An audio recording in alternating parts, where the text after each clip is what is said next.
Hello everyone, এখানে আমি তেল বসিয়ে দিয়েছি, তার সাথে পেঁয়াজ, কারি পাতা আর কাঁচা লঙ্কা নিয়ে নিয়েছি। ফোড়ন দিয়ে দিলাম। বানাচ্ছি মুসুর ডাল। আজকের প্রথম আইটেম বসালাম মুসুর ডাল। এবার ডালটা সেদ্ধ করে রেখে দিয়েছি পাশে। কাঁচা লঙ্কাটাও অ্যাড করে দিলাম। একটুখানি ভালো করে ভেজে নেব পেঁয়াজ, কারি পাতা আর কাঁচা লঙ্কাটাকে দিয়ে। একটু হালকা ব্রাউন হয়ে এলেই এই যে ডাল সেদ্ধ করে রেখেছি এতে অ্যাড করে দেবো। এরপরে মাছ ম্যারিনেট করে রেখেছি, মাছগুলো ভাজবো। এটা হচ্ছে ভোলা মাছ আর এটা হচ্ছে পমফ্রেট মাছ। দুটো মাছই ম্যারিনেট করে একটু রেখে দিয়েছি। কিছুটা বাসন মাজা হয়ে গেছে। এবার ডালটা দিয়ে দিলাম।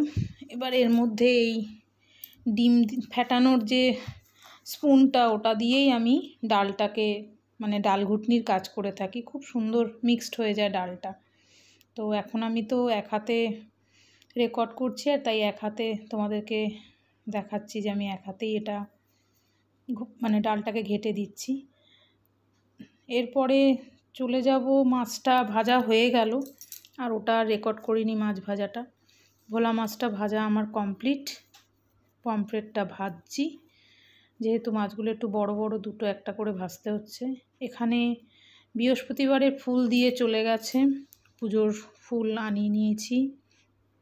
আর সবজির দাদা যাচ্ছিল, কিনে নিলাম একটুখানি পটল, ঢ্যাঁড়স, টমেটো, বেশ সুন্দর সবজিগুলো পেলাম। আর তার সাথে একটা বাঁধাকপি। কদিন ধরে ফুলকপি খাওয়া হয়েছে, বাঁধাকপিটা খাওয়া হয়নি। তো বাজারও হয়ে গেল, ফুল কেনাও হয়ে গেল, সবই তোমাদের সাথে শেয়ার করলাম। এবার চলে এলাম, ঝোলটা করব কালো জিরে দিয়ে, কাঁচা লঙ্কা, তেজপাতা দিয়ে, আর সর্ষে বাটা এখানে রেডি। এখানে দিয়ে দেবো। ভাজা হলে অ্যাড করে দিয়েছি সর্ষে বাটা, টমেটো, সর্ষে বাটা, কাঁচা লঙ্কা বাটা একসাথে দিয়ে পাতলা করেছি, কারণ আমাদের ঘরে সর্ষে বাটাটা সবাই একটু পাতলাই খেতে ভালোবাসে। ঝোলটা ফুটে উঠেছিল, মাছগুলো আস্তে আস্তে করে এর মধ্যে দিয়ে আজকের মতন রান্না প্রায় শেষের দিকে। তো সব কটা মাছই এখানে অ্যাড করে দিচ্ছি। মাছগুলো দিয়ে জাস্ট একটু ফুটিয়ে নেব। এই যে আমার মাছের ঝাল রেডি, সর্ষে বাটা দিয়ে। তোমাদের ফাইনাল লুকটা দেখালাম।